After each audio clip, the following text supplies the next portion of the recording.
الرحيم. الحمد لله رب العالمين، والصلاة والسلام على سيد الأنبياء والمرسلين وخاتم النبيين سيدنا محمد وآله وصحبه أجمعين، ومن تبعهم بإحسان ودعا بدعوتهم إلى يوم الدين. أما بعد، قال الله سبحانه وتعالى في القرآن المجيد والفرقان الحميد: أعوذ بالله من الشيطان الرجيم، بسم الله الرحمن الرحيم. ألف لام را، تلك آيات الكتاب المبين. إنا أنزلناه قرآنا عربيا لعلكم تعقلون. نحن نقص عليك أحسن القصص بما أوحينا إليك هذا القرآن وإن كنت من قبله لمن الغافلين. صدق الله العظيم.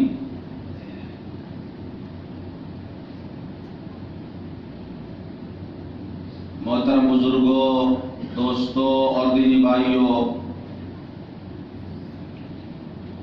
مقصد زندگی اللہ کی بندگی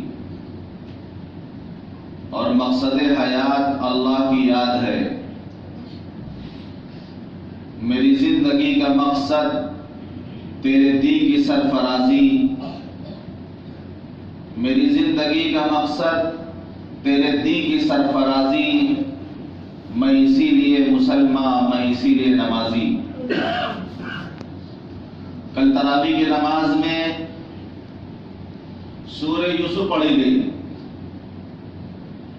اللہ جزائے خیر دے حافظ ثاقب صاحب کو کہ وہ تراویح میں جو قرآن پڑھتے ہیں اتنا صاف اور اتنا عمدہ پڑھتے ہیں کہ ایک ایک لفظ جیسے موتی بکھیر رہے ہوں، ایک ایک لفظ بالکل صاف ستھرا، معنی مطلب سب سمجھ میں آ جائے۔ ورنہ اکثر ایسا ہوتا ہے کہ تراویح کی نماز آپ اگر کہیں پڑھ رہے ہیں تو لگتا ہے کہ کوئی بوجھ ہے ہمارے سروں پر جو اتارا جا رہا۔ اتنی تیزی کے ساتھ قرآن پڑھا جاتا ہے کہ ایک لفظ سمجھ میں نہیں آئے گا یعلمون تعلمون کے علاوہ کہ حافظ جی کیا پڑھ رہے ہیں۔ تو اللہ کا شکر ہے کہ اللہ نے ہم سب کو اتنا عمدہ تراویح میں قرآن پڑھنے کی اللہ نے توفیق عطا فرمائی، سننے کی توفیق عطا فرمائی۔ تو کل سورہ یوسف کی تلاوت ہو رہی تھی۔ سورہ یوسف وہ سورہ ہے اور حضرت یوسف علیہ السلام کا قصہ وہ قصہ ہے جسے اللہ نے فرمایا نحن نقص علیک احسن القصص، یعنی قرآن نے اسے احسن القصص کہا ہے، بہترین قصہ، بہترین قصہ کہا ہے۔ عام طور پر یہ بات مشہور ہے کہ خواب پورا نہیں ہوتا، انسان جو خواب دیتا ہے وہ ادھورا رہ جاتا ہے، خواب کبھی پورا نہیں ہوتا۔ لیکن سورہ یوسف کی شروعات خواب سے ہوتی ہے، شروعات خواب سے ہوتی ہے، حقیقت پہ جا کے ختم ہوتی ہے جو خواب پورا ہوتا ہے۔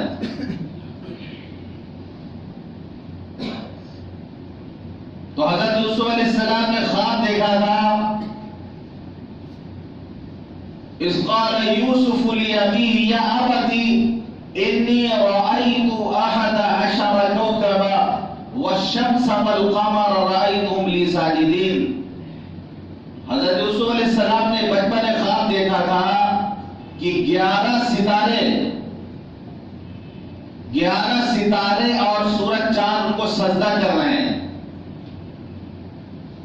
تو ان کے والد حضرت یعقوب علیہ السلام نے انہیں منع کر دیا تھا اور کہا تھا یا بنی لا تقصص رؤیاک علی اخوتک فیکیدوا لک کیدا ان الشیطان للانسان عدو مبین، کہ بیٹے اپنا یہ خواب اپنے بھائیوں کو مت بتانا، اس لیے ہر آدمی کو اپنا خواب نہیں بتانا چاہیے، ہر ایک کو خواب نہیں بتانا چاہیے، ہر ایک سے تعبیر نہیں بھولنی چاہیے۔ جو ماہر ہو، جس کے بارے میں معلوم ہو کہ یہ خواب کی تعبیر اچھی بتا دے گا، اسی سے جا کے اپنا خواب بتانا چاہیے۔ فرمایا کہ اپنے بھائیوں کو خواب مت بتانا، اس لیے کہ تمہارے خلاف سازشیں کریں گے، اور شیطان تو انسان کا کھلا ہوا دشمن ہے ہی۔ حضرت یوسف علیہ السلام کو ان کے والد حضرت یعقوب بہت محبت کرتے تھے، بہت پیار کرتے تھے، اور بھائیوں کو جلن ہوتی تھی، ان کے دل میں حسد پیدا ہوتا تھا۔ اور حسد ایک ایسی چیز ہے جو سب سے پہلا گناہ جو آسمان پہ کیا گیا، اور سب سے پہلا گناہ جو زمین پہ کیا گیا، وہ حسد اور جلن ہے۔ سب سے پہلا گناہ جو آسمان پہ ہوا کہ ابلیس نے حضرت آدم علیہ السلام سے حسد اور جلن کیا، اور کہا انا خیر من، میں اس سے بہتر ہوں، میں آدم سے بہتر ہوں، میں آدم کو سجدہ نہیں کروں گا۔ تو سب سے پہلا گناہ جو آسمان پہ ہوا وہ حسد اور جلن، اور زمین پہ جو سب سے پہلا گناہ ہوا وہ بھی حسد اور جلن، کہ حابیل اور قابیل دونوں نے جو ہے قربانی کی، اللہ نے حابیل کی قربانی کو قبول کر لیا اور قابیل کی قربانی قبول نہیں ہوئی، بس اس کو حسد اور جلن پیدا ہو گیا کہ تمہاری قربانی قبول ہو گئی، ہماری قربانی قبول نہ ہوئی، اور پھر قتل کیا اس نے اپنے بھائی کو۔ حضور پاک صلی اللہ علیہ وسلم نے فرمایا کہ جتنے روئے زمین پر ناحق قتل ہوں گے، اس کا حصہ قابیل کو بھی پہنچے گا، کیونکہ اس نے قتل کی ابتدا کی۔ جو کسی غلط کام کی ابتدا کرتا ہے، جتنے لوگ اس پر عمل کریں گے، اس کا وبال اس کے سر پر آئے گا۔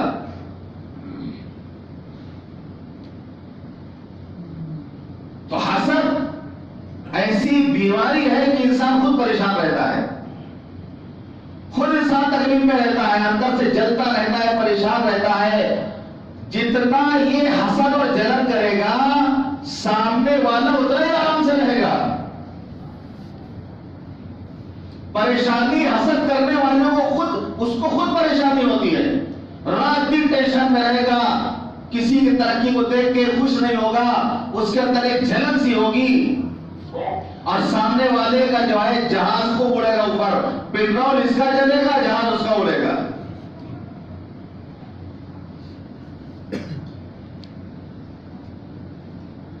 آج ہم اپنی تکلیفوں سے اتنا پریشان نہیں رہے جتنا دوسروں کی خوشی دیکھ کے پریشان ہے۔ تو بھائیوں کو حسد ہوا، مشورہ کیا ان لوگوں نے کہا اقتلوا یوسف او اطرحوه ارضا یخل لکم وجه ابیکم وتکونوا من بعده قوما صالحین۔ قتل کر دو یوسف کو، یوسف کو قتل کر دو، یا کہیں زمین پہ اور ڈالا جائے، جا کے دور دراز میں کافرے والے اٹھا لے جائیں گے۔ جب یوسف نہیں رہیں گے تو ابا ہمیں لوگوں سے پیار کریں گے۔ مشورہ ہو رہا کہ قتل کر دیا جائے یوسف کو قتل کر دو یا کہیں چھوڑا لے جا کے۔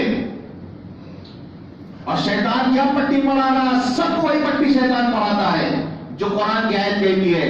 یہ مشورہ کر رہے وہ لوگ کہ قتل کر دو یوسف کو، یا انہیں کہیں ڈالا لے جا کر کے دور دراز جگہ پر، وَتَكُونُوا مِن بَعْدِهِ قَوْمًا صَالِحِينَ، اس کے بعد نیک بن جائیں گے، اس کے بعد نہیں بن جائیں گے۔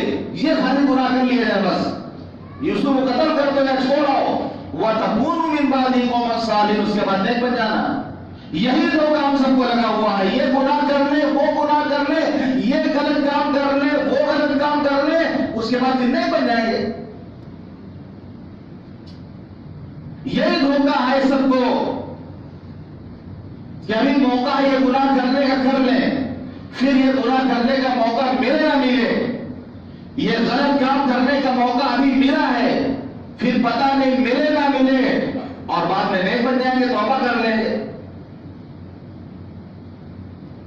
بھر جام پیے، صبح کو توبہ کر لی، رات بھر جام پیے، صبح کو توبہ کر لی، رند کے رند رہے، ہاتھ سے جنت نہ گئی۔ یہی دھوکہ سب کو لگا ہوا ہے کہ یہ غلط کام کرنے کے بعد یہ آخری غلط کام ہوگا، اس کے بعد ہم توبہ کر لیں گے۔ اور پھر آخر لوگوں نے حضرت یوسف علیہ السلام کو کنویں میں ڈال دیا، اور پھر ایک لمبا واقعہ ہے کہ کنویں سے نکالا قافلے والوں نے اور لے جا کے مصر کے بازار میں بیچا، اور پھر عزیز مصر نے خریدا اور پھر ان کے محل میں جا کے رہنے لگے۔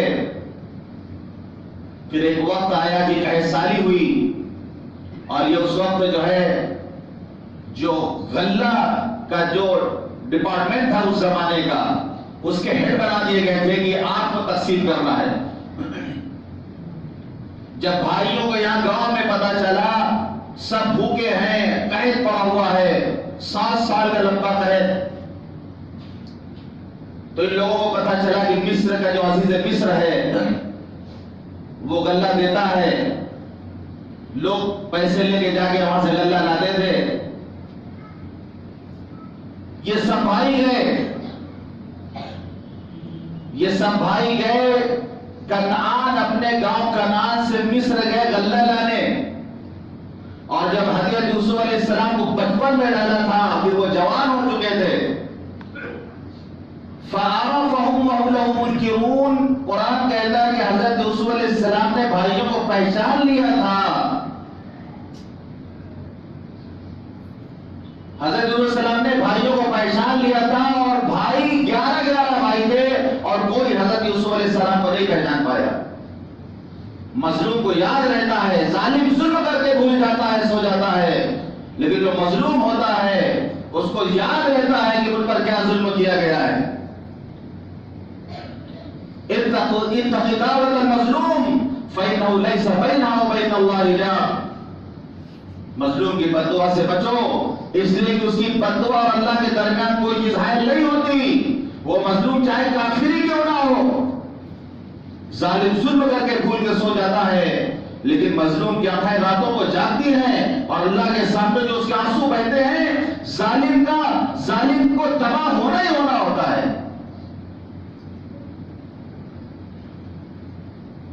اور جا کے بھائیوں نے کہا، جو بھائی جلن حسد کر رہے تھے ترقی سے، آج وہ وقت آیا ہے کہ بھکاری بن کے گئے یوسف علیہ السلام کے پاس، اور جا کے کہا یا ایھا العزیز مسنا واهلنا الضر وجئنا ببضاعة مزجاة فأوف لنا الكيل وتصدق علينا ان الله يجزي المتصدقين۔ اے عزیز مصر، گھر والے سب پریشان ہیں، بھوکے ہیں، قحط پڑا ہوا ہے، ہم پھوٹی کوڑی لے کر کے آئے، تھوڑی سی پونجی لے کر کے آئے، ہمیں پورا غلہ دے دیجیے۔ تھوڑی پونجی لے کر کے آئے ہیں، ہمیں پورا غلہ دے دیجیے، وتصدق علینا، صدقہ بھی ہمیں دے دیجیے۔ جس بھائی کو کوئی میں ڈالا تھا آج اسی کے سامنے صدقہ مانگ رہے ہیں آ کر۔ فاوف لنا الکیل وتصدق علینا، صدقہ کر دیجیے، صدقہ دے دیجیے۔ ان اللہ یجزی المتصدقین، اللہ صدقہ دینے والوں کو بہترین بدلہ دیتا ہے۔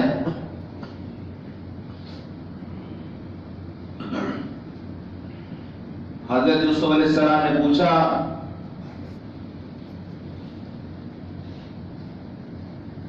کیا تمہیں پتا ہے حال علمتم ما فعلتم بیوسف واخیہ انتم جاہلون، کہ تم نے حضرت یوسف اور ان کے بھائی بنیامین کے ساتھ تم نے کیا کیا تھا؟ تمہیں پتا تم نے کیا کیا تھا جب تم جاہل تھے؟ قالوا اینک لانت یوسف، اینک لانت یوسف، بھائیوں نے کیا کیا تم یوسف ہو؟ قال انا یوسف وہذا اخی، فرمایا کہ ہاں میں یوسف ہوں، یہ میرا بھائی بنیامین ہے۔ قد من اللہ علینا، اللہ نے ہم پر احسان کیا۔ انہ من یتقی ویصبر فإن اللہ لا یضیع اجر المحسنین، جو تقوی اختیار کرتا ہے، جو صبر کرتا ہے. دو لفظ فرمایا اس وقت علیہ السلام، انہ من یتقی ویصبر. جو تقوی اختیار کرتا ہے، جو صبر کرتا ہے، تو اللہ احسان کرنے والے کے احسان کو ضائع نہیں کرتا. قالوا تاللہ لقد آثرک اللہ علینا وإن كنا لخاطئین. سارے بھائیوں نے کہا اللہ نے آپ کو ہم پر برتری عطا فرمائی، ہم غلطی میں تھے، ہم نے غلط کیا تھا، ہم آپ کی ترقی سے جلتے تھے، لیکن آج اللہ نے آپ کو جو شان عطا فرمائی ہے، اللہ نے آپ کو ہم پر جو ترقی دی ہے اور ہم پر جو فوقیت اللہ نے بخشی، ہم تو غلطی میں تھے، ہمیں معاف کر دیجیے، ہمیں معاف کر دیجیے.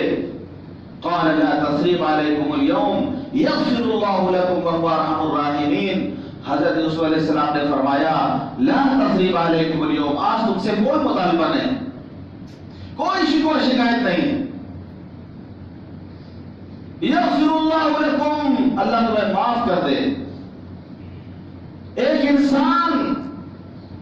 انسان جب اس طرح آسانی سے دوسرے انسان کو معاف کر سکتا ہے، ہم جیسا ایک انسان اپنے سامنے والے بھائی کو معاف کر سکتا ہے اور یہ کہہ سکتا ہے کہ لا تثریب علیکم اليوم، کہ آج تم سے کوئی مطالبہ نہیں، کوئی مواخذہ نہیں، کوئی شکوہ شکایت نہیں، اللہ تمہیں معاف کرے. وہ خدا جو ارحم الراحمین ہے، جو سب سے زیادہ معاف کرنے والا ہے، اگر بندہ اس کے سامنے جھولی پھیلائے گا اور سچے دل سے اللہ سے معافی مانگے گا تو کیا اللہ معاف نہیں کرے گا؟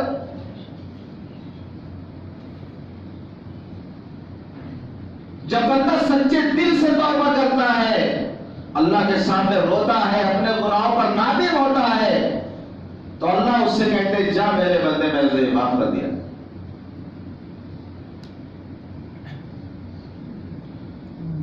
تو حضرت یوسف علیہ السلام نے بھائیوں کو معاف کر دیا اور پھر اپنے والد کو، گھر والوں کو کنعان سے مصر بلایا اور پھر وہ وقت آیا کہ فخروا سجدا، سب کے سب سجدے میں گر گئے. 11 بھائی، ماں باپ، سب نے سجدہ کیا حضرت یوسف علیہ السلام کو. قال یا بنی ھذا تاویل رؤیایا من قبل قد جعل ربی حقا. حضرت یوسف علیہ السلام نے کہا کہ ابا جان، یہ میرے خواب کی تعبیر پوری ہو گئی. میں نے دیکھا تھا کہ 11 ستارے، سورج، چاند سجدہ کر رہے ہیں، 11 بھائی، ماں باپ سجدہ کر رہے ہیں. 11 ستاروں سے مراد بھائی اور چاند ستارے سے مراد والدین، سب نے سجدہ کیا حضرت یوسف علیہ السلام کو.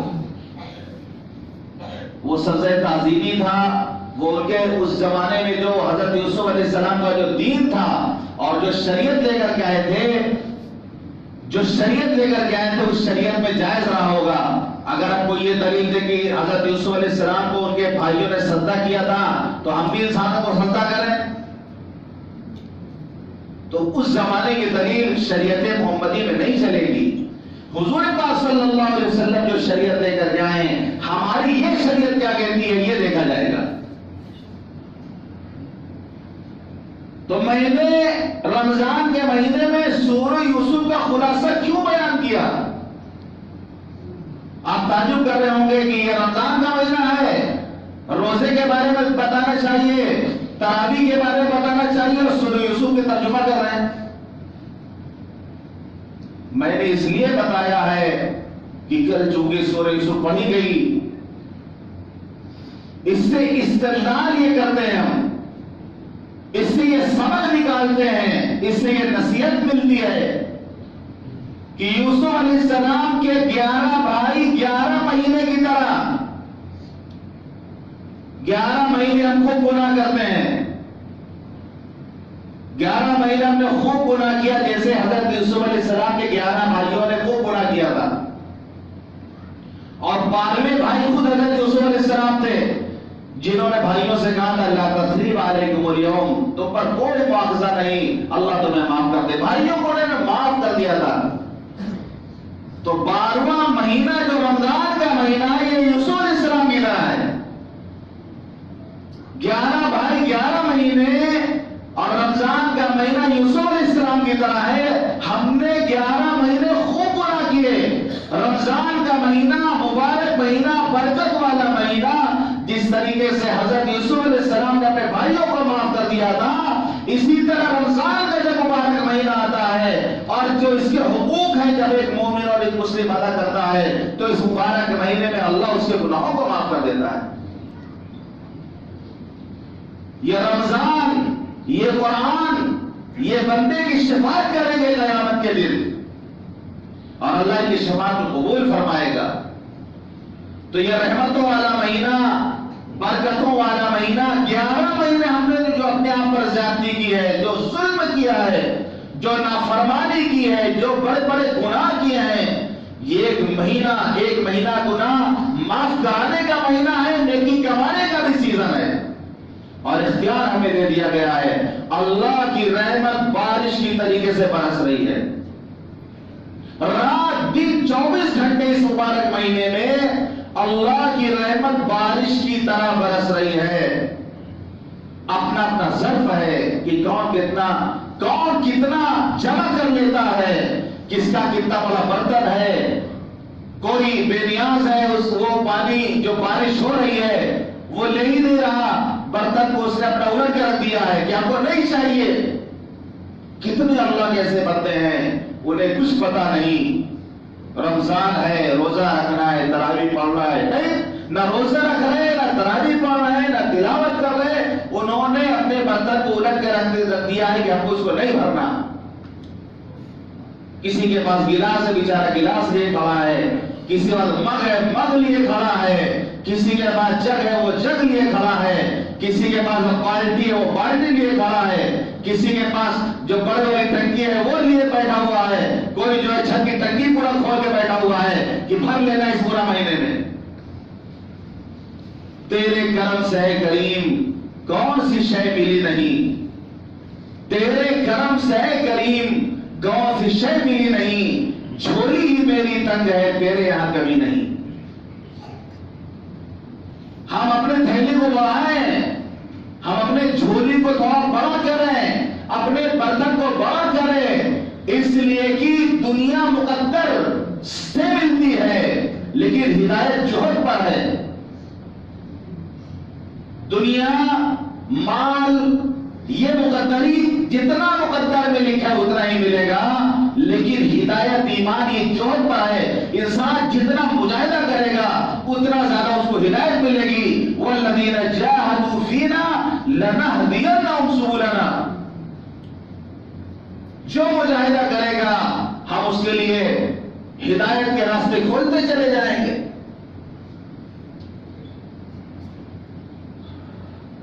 تو اللہ کی رحمت بارش کی طرح برس رہی اور ہم سب برتن لیے کھڑے ہیں۔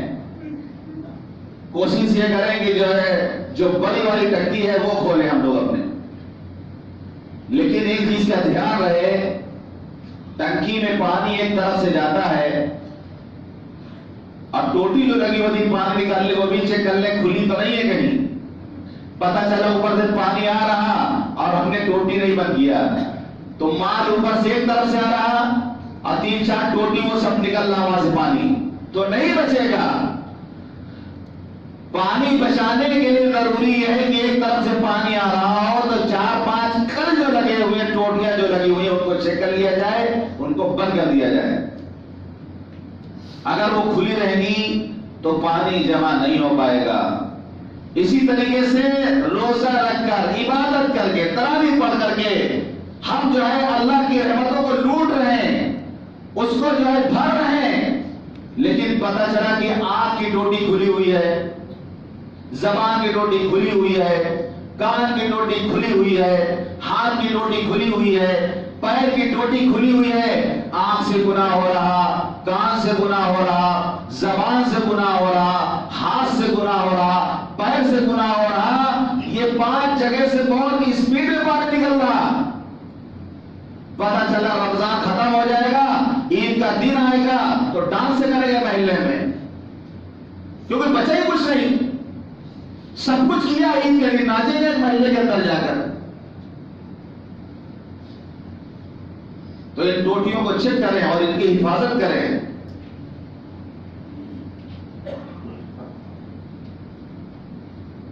تو اللہ کی رحمت برس رہی ہے، ہم اس سے فائدہ اٹھا لیں۔ جیسے ہم جب اکاؤنٹ کھلواتے ہیں بینک میں، وہاں سے پاس بک ملتا ہے، تو کلمہ پڑھ کر کے الحمدللہ ہم لوگوں نے اپنا اکاؤنٹ کھلوا لیا ہے. کلمہ پڑھنا یہ بینک میں اکاؤنٹ کھلوانا ہوا. کوئی آدمی اگر بینک میں اکاؤنٹ نہ کھلوائے اور پیسہ جمع کرنے جائے تو وہ لوگ ایکسپٹ نہیں کریں گے اس کو، کہیں گے پہلے کھاتا کھلواؤ اس کے بعد پیسہ جمع کرواؤ.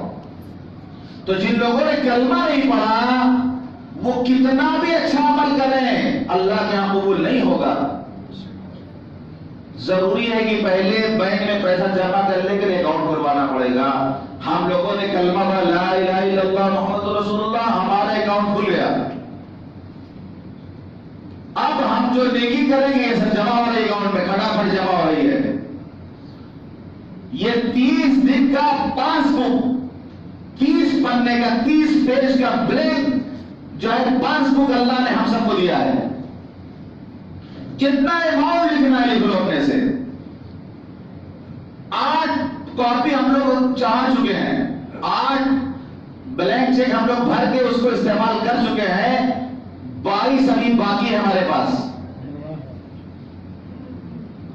22 باقی ہے ہمارے پاس. 8 بھر چکے ہیں، آج 9واں روزہ ہے تو ابھی 22 باقی. آپ کہیں گے کہ مہینہ تو 29 کا بھی ہو سکتا ہے، 29 کا بھی روزہ ہوتا ہے. قربان جائیے، چاہے 29 کا ہو چاہے 30 کا ہو، اللہ ثواب 30 کا دیتے ہیں. تو ابھی ہمارے پاس بلینک چیک رکھا ہوا ہے، جتنا چاہے اماؤنٹ چڑھائیں. بہت سے لوگ ہیں جو خالی ایسی لے جا کے جمع کر دے رہے ہیں، انہوں نے کچھ لکھے نہیں اس میں. تو زیادہ سے زیادہ اس میں ہم اماؤنٹ لکھیں، زیادہ سے زیادہ. اور یہ کب ہوگا کہ تھوڑا مجاہدہ کرنا پڑے گا اس کے لیے. یہ آنکھیں سونے کی عادت عادی ہو گئی ہیں، ان آنکھوں سے کہو کہ تھوڑا جاگو، ان آنکھوں کو جگاؤ. کہہ دو کہ کمر میں تو سونا ہی جا کر کے، جاگنا ہے جاگ لے افلاک کے سائے تلے، جاگنا ہے جاگ لے افلاک کے سائے تلے، حشر تک سونا پڑے گا خاک کے سائے تلے. آج تم اللہ کے لیے جاگو گی، کل قبر میں میٹھی نیند سو گی جس طرح دلہن سوتی ہے. ان آنکھوں کو جگاؤ، کہو کہ آج تم اللہ کے لیے جاگو گی، کل تمہیں اللہ کا دیدار نصیب ہوگا. انہیں آنکھوں سے اللہ کا دیدار نصیب ہوگا. وجوہ یومئذ ناظرۃ الی ربها ناظرہ. بہت سے چہرے اس دن اپنے رب کو دیکھ رہے ہوں گے، اور بہت سے لوگ ایسے ہوں گے ومن اعرض عن ذکری فإن له معیشۃ ضنکا، کہ جو میرے ذکر سے اعراض کرے گا اس کی زندگی ہم تنگ کر دیں گے. ذکر سے بھاگے گا، عبادت سے بھاگے گا، تلاوت سے بھاگے گا، ہم اس کی زندگی اس پر تنگ کر دیں گے. وَنَحْشُرُ يَوْمَ الْقِيَامَةِ أَعْمَىٰ، کل قیامت کے دن اس کو اندھا کر کے اٹھائیں گے. قَالَ رَبِّ لِمَ حَشَرْتَنِي أَعْمَىٰ، وہ کہے گا کہ اللہ ہمیں آپ نے اندر کیوں اٹھایا ہے؟ وَكُنْتُ بَصِيرًا، میں تو اچھا بھلا دیکھتا تھا. قَالَ كَذَلِكَ، اللہ فرماتا ہے ایسے ہی میری نشانی تمہارے پاس آئی تھی، تم نے اس سے آنکھیں بند کر لی تھی، اس لیے میں نے تمہیں اندر اٹھایا ہے. آج